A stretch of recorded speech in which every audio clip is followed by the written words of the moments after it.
आज इस वीडियो में हम समझेंगे रियल स्टेट इन्वेस्टिंग। क्योंकि काफी लोग होते हैं जो सिर्फ रियल स्टेट में इन्वेस्ट करते हैं। उनको सिर्फ यही एसेट क्लास समझ में आता है, बाकी दूसरी एसेट क्लास को वो नहीं देखते हैं। जबकि एक बार उनको रियल स्टेट में इन्वेस्ट करना चाहिए, real estate is not a bad asset, but उनको दूसरे एसेट्स भी देखने चाहिए। क्योंकि इन्वेस्टमेंट में डाइवर्सिफिकेशन बहुत जरूरी है। सिर्फ रियल स्टेट इन्वेस्टमेंट अगर कर रहे हैं तो फिर उनको समझना चाहिए कि उनको कितना रिटर्न मिल रहा है। सिर्फ कितने में खरीदा और कितने में बेचा, उससे नहीं समझ में आता है कि कितना एक्चुअल में प्रॉफिट हुआ है। तो वो समझना बहुत जरूरी है। और अगर किसी को समझ में आ जाएगा तो they can start thinking about other asset class also. तो इसको बेटर तरीके से समझने के लिए हमने एक एग्जाम्पल लिया है। मान लो दो भाई हैं, उनको 40 लाख मिले अपने एंसेस्ट्रल वेल्थ से। ठीक है, तो दोनों को 40 लाख मिल गए। अब दोनों अपने अपने हिसाब से इन्वेस्ट करते हैं। ठीक है, तो पहले भाई ने जो है क्या करा, 20 लाख की एक प्रॉपर्टी खरीद ली और उसने जो है एक दूसरी प्रॉपर्टी भी ले ली 20 लाख की। वहीं दूसरे भाई ने क्या करा, वो 20 लाख से एक अपना म्यूचुअल फंड पोर्टफोलियो बना लिया। ठीक है, फिर दूसरे 20 लाख से भी उसने एक अपना दूसरा म्यूचुअल फंड पोर्टफोलियो बना लिया।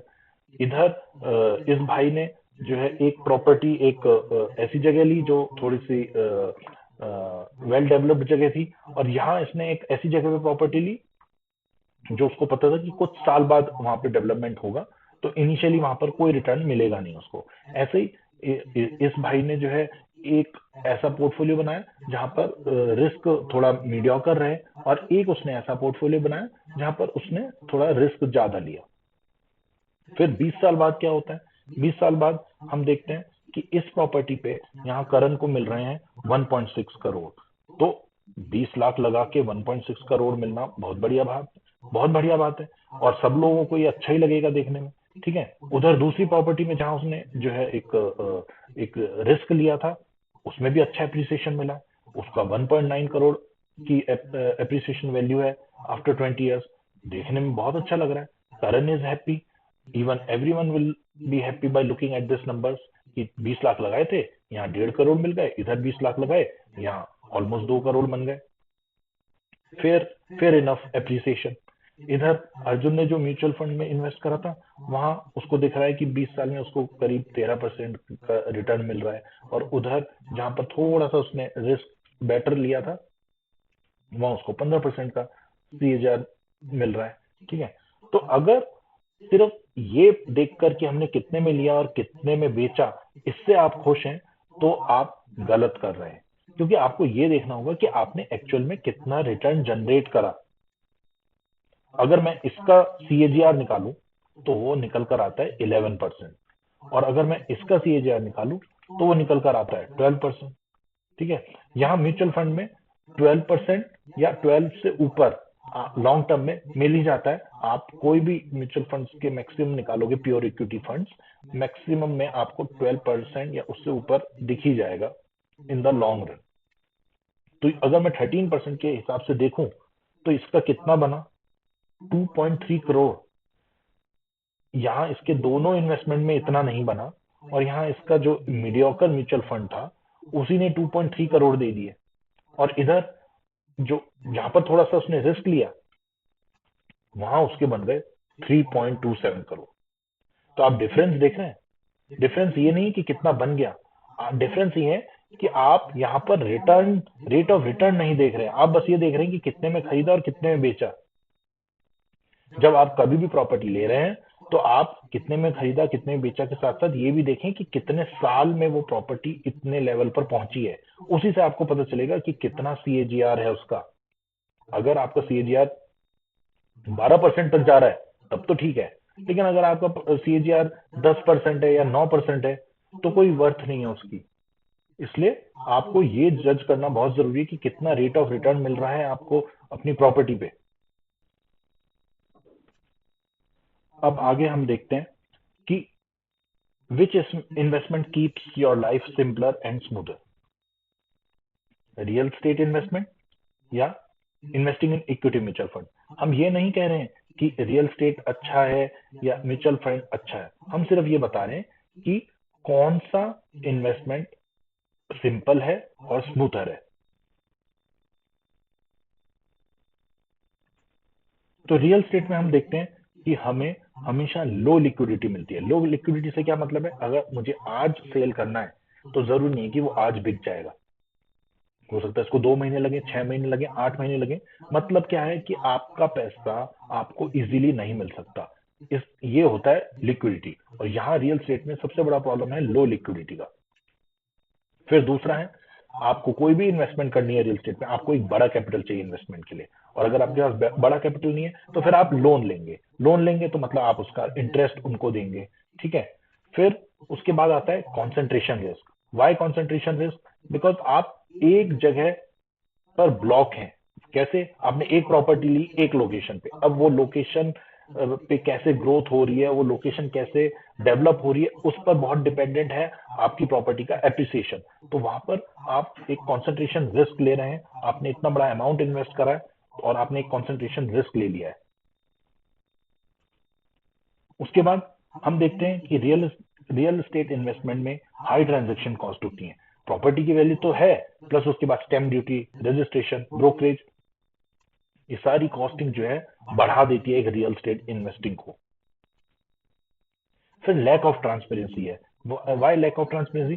क्योंकि कहीं पे भी हमें ऐसे नहीं दिखेगा कि आज ये प्रॉपर्टी की वैल्यू इतनी हो गई, या ये कल इतनी थी, ठीक है ना। आपको हमेशा ब्रोकर से या आस पड़ोस के लोगों से या दूसरी प्रॉपर्टी के क्या रेट चल रहे हैं उस लोकेशन पे, उसके बेसिस पे अपनी प्रॉपर्टी की वैल्यूएशन निकालनी पड़ती है। आप मतलब देयर इज नो स्टैंडर्ड कि यहाँ पर यही वैल्यू होगी। बेस्ड ऑन लोकेशन, जो प्रॉपर्टी आसपास की चल रही होगी उसी के हिसाब से आपकी प्रॉपर्टी की भी वैल्यू बढ़ेगी। And the last is safety. एक तो जहां पर भी आप लेंगे अपनी प्रॉपर्टी, वहां के local laws are applicable on it. Plus हमने देखा है प्रॉपर्टियों में टाइटल डिस्प्यूट्स बहुत होते हैं, तो वो भी एक पिक्चर में आता है whenever we are investing in real estate. जरूरी नहीं है कि ये डिस्प्यूट्स हमेशा हो, बट हमने कभी कभी देखे हैं। अब अगर इसी को हम कंपेयर करें इन्वेस्टिंग इन म्यूचुअल फंड से, हाई लिक्विडिटी, आपको जिस दिन पैसा चाहिए 2 से 3 दिन में आपके पास वापस, ठीक है। फिर उसके बाद फ्लेक्सिबल है इन्वेस्टिंग, आप 500 रुपए से स्टार्ट कर सकते हैं investing. Okay, investing is so simple in this. आप अपनी कैपेबिलिटी के हिसाब से इन्वेस्ट कर सकते हैं, 500 रुपए से लेके 5,000 से लेके 5 लाख 50 लाख, जितना आप करना चाहें आप कर सकते हैं, ठीक है। ये एक बहुत बड़ी फ्लेक्सिबिलिटी है म्यूचुअल फंड इन्वेस्टिंग में। फिर इन्वेस्टमेंट इज डाइवर्सिफाइड। वाई? क्योंकि आप जब एक म्यूचुअल फंड में इन्वेस्ट कर रहे हैं तो वो म्यूचुअल फंड कम से कम 80 से 100 स्टॉक्स में इन्वेस्ट कर रहा है, तो आपको एक डाइवर्सिफिकेशन मिल रहा है, आपका रिस्क एडजस्टेड हो रहा है, आप एक ही जगह नहीं पैसा लगा रहे हैं अपना सारा। लोअर एक्सपेंसेस है वहां पर, हार्डली 1 से 2% का एक्सपेंस रेशियो दे रहे हैं आप। मतलब अगर आपने 1 लाख रुपए दिया है तो उस पर 1 से 2% का ही एक्सपेंस लग रहा होगा। अब आप इसको कंपेयर कर सकते हैं रियल स्टेट इन्वेस्टिंग से ओवरऑल। यहाँ पर everyday NAV is published. NAV आपको पूरा बताएगी कि आपके फंड की वैल्यू क्या चल रही है, तो उससे आपको ये भी पता चल जाएगा एवरीडे कि मेरा कितना परसेंट ग्रो हुआ या कितना परसेंट डाउन है। Everything will be published daily, so you can track it easily. And lastly, this is regulated by SEBI, एक standardized है, so there is no scope of any disputes within the funds. It is well regulated by SEBI. अब हम देखेंगे एक example जिसमें एक property है, उसको एक इन्वेस्टर है जो सीधा कैश से खरीद लेता है, और दूसरा है जो म्यूचुअल फंड्स को लेवरेज करता है। कैसे? अभी हम देखते हैं। एक प्रॉपर्टी है जिसकी वैल्यू 2 करोड़ है, ठीक है। तो एक इन्वेस्टर है जिसके पास फुल 2 करोड़ कैश अवेलेबल है and he wants to buy that. तो वो जाएगा सीधा प्रॉपर्टी खरीद लेगा, अपने पास रखेगा, मे भी शायद 15 साल, 10 साल, 20 साल, ठीक है। तो मान लो उसने 20 साल वो प्रॉपर्टी रखी और वो प्रॉपर्टी अप्रिशिएट हो गई, 12 करोड़ तक पहुंच गई, तो उसके कितना प्रॉफिट बना? 10 करोड़। बहुत अच्छा है, ठीक है। यही एक दूसरा इन्वेस्टर है, उसके पास भी 2 करोड़ रुपए हैं, लेकिन वो पूरे के पूरे 2 करोड़ से प्रॉपर्टी नहीं खरीदता। वो क्या करता है, 40 लाख का डाउन पेमेंट देता है, और जो बचे 1.6 करोड़ है उनको म्यूचुअल फंड में इन्वेस्ट कर देता है। वो mix of debt, hybrid, equity mutual fund होंगे, उसमें इन्वेस्ट कर देगा वो, और वो 1.6 करोड़ का एक लोन ले लेगा। ठीक है। अब 20 साल तक अगर उसको ये जो लोन लिया है उसको रीपे करना है, तो उसकी ईएमआई बनेगी करीब करीब 1.38 लाख पर मंथ। ठीक है। तो अब इसको पे करने के लिए वो क्या करेगा, इसी म्यूचुअल फंड से वो एवरी मंथ 1.38 लाख निकालेगा। Every month he will do SWP for next 20 years, और वो 1.38 lakhs इसको एज अ ईएमआई चली जाएगी।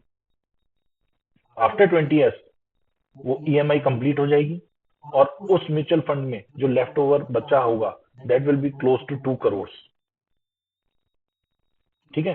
तो उसने क्या करा, उसने वो बचे पैसे म्यूचुअल फंड में इन्वेस्ट करे, उससे ईएमआई दी, और लास्ट में वही म्यूचुअल फंड ने उस पैसे को ग्रो करके 2 करोड़ कर दिए।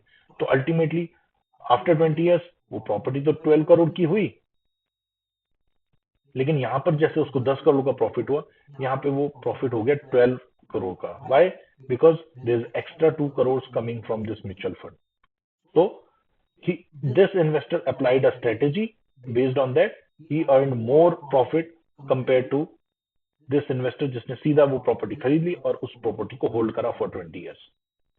एक और एग्जांपल देखते हैं जिसमें एक प्रॉपर्टी है जिसको होम लोन पे लिया जा रहा है। अब एक ट्रेडिशनल तरीका है और एक स्मार्ट तरीका है।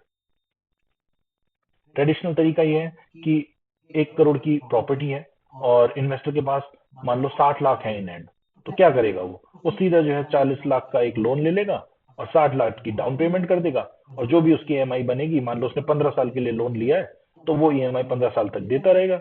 और मान लो यहाँ पर उसने 15 साल की ईएमआई ली, तो उसका अराउंड 39,000 की ईएमआई बन रही है, तो वो टोटल इंटरेस्ट दे देगा से अराउंड 30 lakhs, और total amount principal plus interest is around 70 lakhs। तो प्रॉपर्टी टोटल कितने की पड़ी उसको, 1 करोड़ 30 लाख की। ठीक है। अब एक स्मार्ट वे क्या हो सकता है इन इन्वेस्टर का, सेम 1 करोड़ की प्रॉपर्टी है, उसके पास कैश इन हैंड है 60 lakhs, तो वो क्या करेगा, instead of taking 40 lakhs loan, वो क्या कर रहा है, 15 लाख की डाउन पेमेंट कर रहा है, क्योंकि हम 15 से 20% की डाउन पेमेंट मिनिमम करनी होती है। तो वो क्या करेगा, 15 लाख की डाउन पेमेंट देगा, और बचा 85 lakhs का वो लोन ले लेगा। अब इस 85 lakhs लोन की जो है ईएमआई कुछ आ रही है 83,000। Obviously this strategical approach can be followed only if this investor is capable of paying 83,000 EMI per month. Okay, so suppose he is capable of doing that. ठीक है। तो अब इस सिचुएशन में क्या होगा कि उसने इंटरेस्ट ज्यादा दिया, तो now cost of owning that house is 1 crore 65 lakhs। तो difference in the cost of owning कितना हो गया, 34 lakhs। तो अगर यहाँ देखें उस हिसाब से तो ये घर महंगा पड़ गया इस स्ट्रेटेजी से, राइट। लेकिन जो उसके यहाँ 45 lakhs बच गए थे, क्योंकि उसने सिर्फ 15 लाख यहाँ पर डाउन पेमेंट करी थी, ठीक है, वो 45 lakhs बचे हुए थे, उसने उसको इन्वेस्ट कर दिया था म्यूचुअल फंड में फॉर 15 years। तो वो इन 15 years has grown to 2.8 crores in the next 15 years with a 13% CAGR। ठीक है। तो अगर मैं ये जो एक्स्ट्रा कॉस्टिंग आई है इसको मैं इससे माइनस कर भी दूं, तो भी उसको टोटल गेन कितना हो गया, 2 करोड़ 45 lakhs। तो यहाँ पर उसका घर भी हो गया और उसके पास एक एक्स्ट्रा कॉर्पस भी बन गया है अगले 15 सालों में। तो यहाँ क्या हुआ, यहाँ सिर्फ उसके पास घर आया है, बस दैट्स इट। यहाँ उसके पास घर के साथ साथ एक कॉर्पस भी क्रिएट हो गया है। ऑब्वियसली थोड़ा सा ईएमआई ज्यादा थी, ठीक है, लेकिन उस ईएमआई को अगर वो आई मीन उस ईएमआई को ही इज कैपेबल टू पे, तो आप उसकी स्ट्रेटेजी को देखो तो आफ्टर 15 years उसके पास घर भी है और उसने एक कॉर्पस भी क्रिएट कर लिया है, राइट। तो अगर फर्दर आपको कोई डाउट्स हैं या आपको बस कोई क्वेश्चंस हैं तो आप हमसे कनेक्ट कर सकते हैं। we are ready to assist you.